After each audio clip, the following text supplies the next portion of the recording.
I'm still on Mount Lemmon. Still. Like, I've done talk to you about everything, but I can't not show you this. I can't. I feel like I'd be robbing you if I didn't show this to you. I went from a national park that was full of cactuses to pine trees and snow and rocks and scrub brush and a little bit of everything. Now, it wasn't quite as big of trees and woolly as out in Idaho and Washington and stuff. But then again, I didn't go the whole way. Oh, he's getting cold too. I don't blame you, fella. It's cold up here. It's finally starting to warm up though. Now you can see I'm completely out of the snow now. So it is warmer. Much warmer than it was. I'm going to heat up on the way home, I'm sure. Maybe we'll stop. I need gas. Oh, not too bad, but we'll probably stop and get some anyway, just so we can stop and warm our little toes. You know what I did? I was trying to get a picture, because you know, you gotta get a good picture. So I decided I was going to stand over on the opposites, it wasn't on the road, but there wasn't a lot of shoulders, so I was going to stand up in the snow.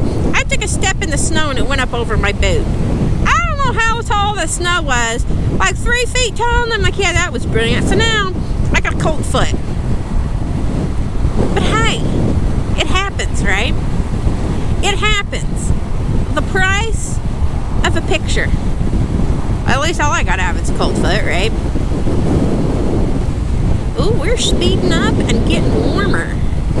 There's a horse trail. I wonder if these trails are marked out here good. You think that it's Arizona? Arizona ain't one where people disappear, or is it?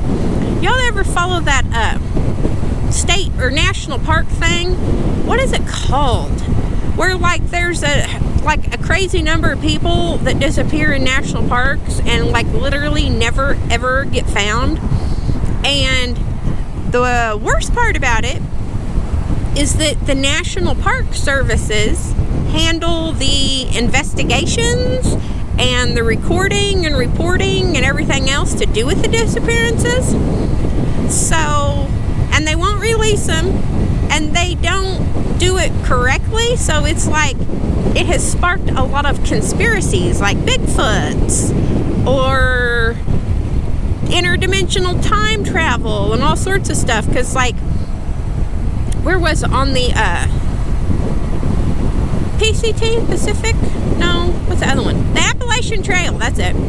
On the Appalachian Trail, there was a lady hiking with one of her friends, and she was like a super experienced hiker, and they just got out of sight of each other. That was it. On the trail, it was no big deal, and she disappeared, and he ended up calling the police and whatever, or the park service, and they did a full-on supposedly, right, did a full-on investigation. And apparently, actually, volunteers and whatnot came out and searched and stuff, and they never found her. Well, like 2 years later, and don't quote me on the time, but I know it was like at least a year or two, like an amount of time that a tent should have been destroyed, and papers should have been destroyed.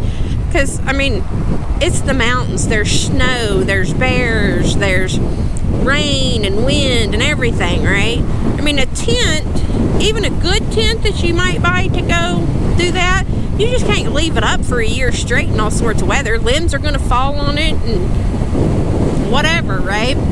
So anyway, this lady, someone was on the trail, and like, it was like 10 feet off the trail or something, like barely even off the trail, somebody found her tent. And it was in an area that they had already searched. They knew that people had been there and whatever. And she'd been writing in her diary where she had been there at that same spot, supposedly, because she was smart enough to know that if you get lost, you don't just keep going. You try and stop at the same spot that someone last saw you, if you can. You know, just like if you are in the middle of nowhere and you wreck a vehicle, you don't leave the vehicle because your vehicle's the biggest beacon. If somebody's going to come in with like an airplane or helicopter or whatever, they're going to see the vehicle. If you go off 10 miles in some random direction, well, that you could be any freaking where. You know, they're going to find the vehicle. And worst case scenario, if a plane comes by, you can always light it on fire. You keep that fuel tank full there. Anyway, that's a whole different story. Look at that pretty tree. Anyway, and she had been writing in her journal, and apparently her journal was found and readable and everything, right? Because she was talking about how she was low on food and she couldn't find any more food, and she was cold and whatever, and she knew she was going to die within the next couple days if somebody didn't find her, and there hadn't been nobody looking for her. And I'm sure that this woman had a freaking whistle, right? So I can't imagine that there were people on the Appalachian Trail that wouldn't have heard, or searchers or whatever, that wouldn't have heard her damn whistle, right? And it was like right close to where the guy had last seen her. So I don't know, that kind of stuff makes me wonder, because I do think there's stuff in the world we don't know about. I think that we're arrogant and we think we know everything, but we don't know a fraction of what goes on out there.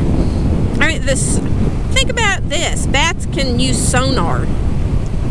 I mean, we can't use sonar. Bats use sonar, right? Cats, isn't it cats that see in infrared? Dogs smell stuff like dogs see, and there's our shooting. Did y'all see that? Hi!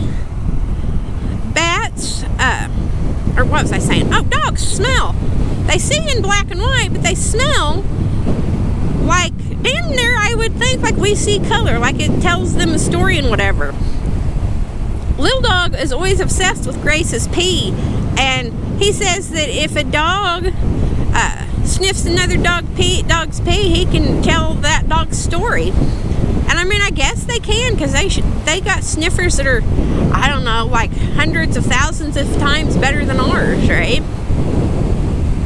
So I don't know, I think it's weird. And I've also heard about a few guys going missing that they didn't come out and say it, but they said that basically these gentlemen were armed, because some national parks you ain't supposed to be armed in, but they were hiking and they were armed, and that's just the way it is, and they were like ex-military or whatever, out hiking and stuff, and their friends, like, these guys didn't get lost, and even if they did somehow get lost, they wouldn't have died, period. They were trained to not die, and they had a gun, so it's not like, I mean, yes, an animal could have attacked them, but one of them, I think it was 3 of them, one of them would have lived to tell the tale, and their guns would have been fired because they would have been defending themselves, right? And I don't know, I've listened to some of the like podcasts and stuff that group, is that a bird nest or not? That group stuff together and talk about that. I just find it interesting. And I know, like, I think it's Alaska has the highest number of disappearances that never ever get solved, but I can kind of see that.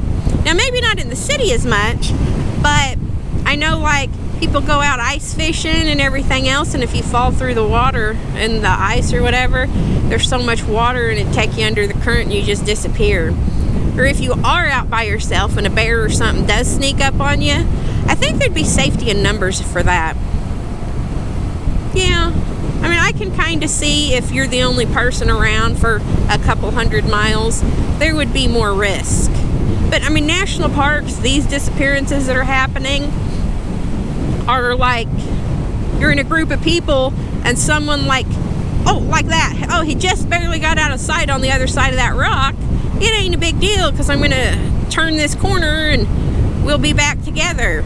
Except you turn the corner and you never ever catch up to them. They're just gone.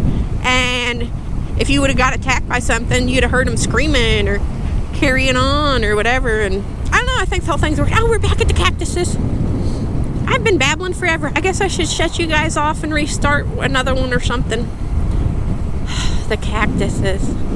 I'm telling y'all, I never thought that I would love cactuses like this. But this really is... I like this. This is like Cactus Park. They might call it Cactus Park. If they don't, they should. See them all? They're so pretty. Pretty, pretty! Alright, guys. I guess I've babbled enough to you about our state parks and the pretty, pretty cactuses. We will see you in the next video. Ride safe. Go on an adventure today. Today! Even if it's not far from your house, go on an adventure today. Do something your future self will thank you for.